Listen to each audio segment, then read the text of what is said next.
Hello everyone and welcome to a brand new episode of Marc's Hand Review. I'm Marc and today we're going to be taking a look at an Omaha Hi-Lo hand played on Replay Poker. This was played in a 150k mega free roll and it was played on April 11th, 2019. And for those who may not understand how Omaha works, let me explain the rules of how Omaha works, and more specifically, Omaha Hi-Lo. Omaha Hi-Lo is a variation of Omaha Hi only, with the difference being that the pot is divided into two equal halves, one of which is won by the player with the highest hand, and one of which is won by the player with the lowest, or also known as worst hand. To win or qualify for the low half of the pot, a player must be able to make a hand of 8 high or lower under normal Omaha rules of using exactly 2 cards from your hand and exactly 3 cards from the board. So to win in Omaha, you need to use at least 2 of your whole cards and 3 cards off of the board. So I don't really play much Omaha that often, but this night I just felt like playing in an Omaha tournament and gave it a shot. So the blinds in this tournament are 200, 100 with a 20 chip ante. I only have 11 big blinds. Martini Gal, I apologize if I'm mispronouncing that name, only has 5 big blinds. And this player right here, I'm not sure how to pronounce his name, but he only has 11 big blinds as well as me. So that being all said, let's take a look at the cards that were dealt. We can already see we're dealt a 10, and I am in the big blind position. So let's take a look at what happens. So this is the cards we are dealt here. 10, Queen, Queen, 5. We do have 2 clubs, and we are in the big blind position. As you can see, this player is already called, and let's see the rest of the pre-flop actions. Tayo stands decision here.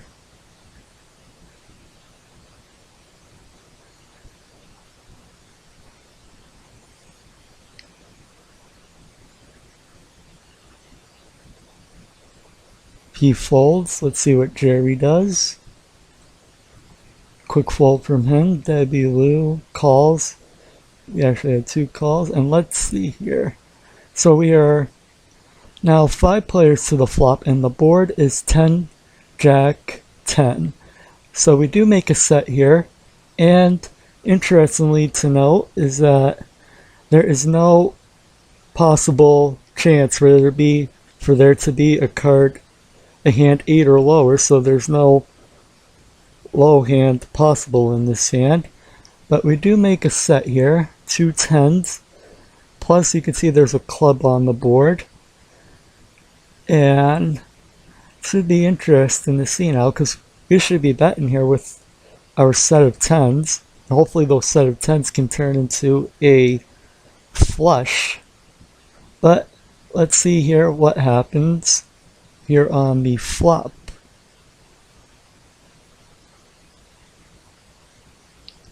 Martini Gal checks. I bet a big blind. Let's see what Minnie Mouse does. Calls. So we are 4 ways to the flop here, and looking back on this, I should have bet more with my set of 10s. But I think honestly I was just trying to get some value, because if I had overbetted, then I think it would have scared everybody off their hand. So we do have a club here as the 4 of clubs hits the turn. About 1,980 chips in this pot. So plus we still have our 2 queens, so we're in a pretty good position here, honestly. We have a set of 10s and now a flush draw, so we should be betting here on this turn. Pretty good amount, I think. Well, let's take a look. We have a check from Martini Gal. Let's see. I don't want to overbet this. I don't also want to underbet this, so 600 chip bet for me. And there's a call by this player. And we actually have two calls by this player and Martini Gal. And it's the 9 of clubs here on the river. So our set of tens turned into a flush queen high, which is good for us. And it's going to be interesting to see what happens here on the river, because if one of these players has something like a full house or a better flush, then we could be in some deep trouble. I know Martini Gal only is getting low on chips, and this player here doesn't have a lot of chips either for this hand.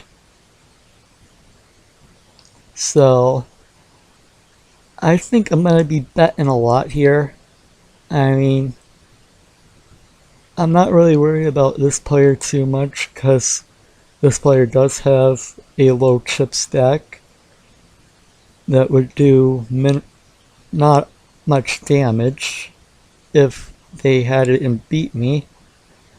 But it's going to be interesting to see what this player does here, because we have nearly an identical chip stack right now on the river.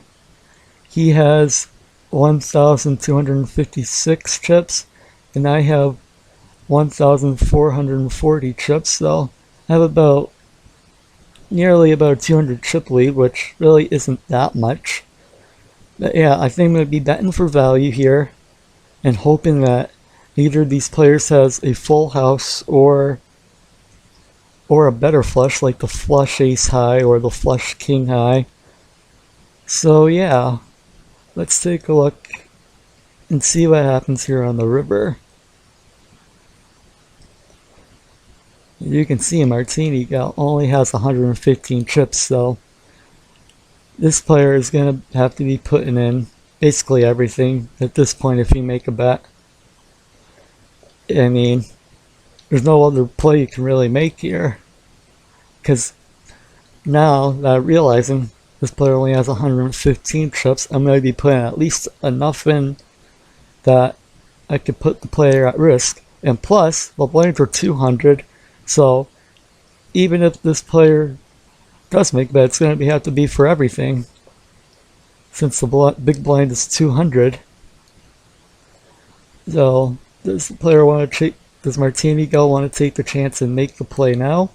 Try to go for it? Let's see. Wow, just a check?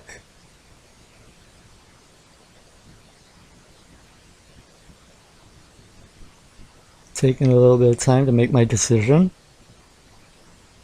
Bet 800. There's a call. Martini Gal. Gonna put her tournament life on the line here or not? And it's a fold.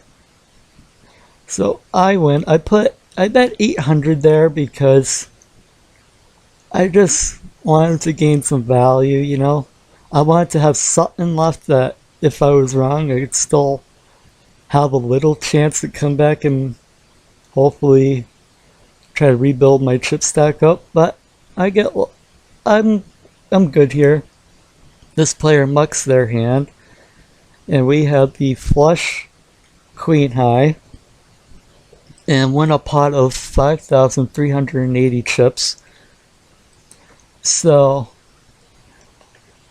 I think that, you know, the hand is pretty well played. I think I should have bet a little bit more on the flop when I made the set of tens.